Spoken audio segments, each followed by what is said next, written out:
Hey guys, one of the biggest reasons I hear for people not losing weight or not sticking to plan is that they haven't got time.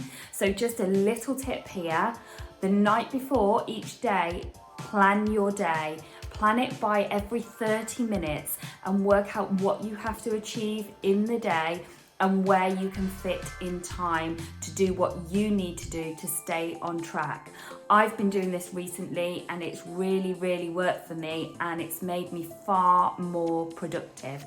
So write a list of all your tasks and literally write down at what time of the day you are going to complete each task, whether that is taking the kids to school, whether it is meal prep, whether it is going to work. Make sure you plan your day, because the key is not actually having more time, it is about managing yourself better.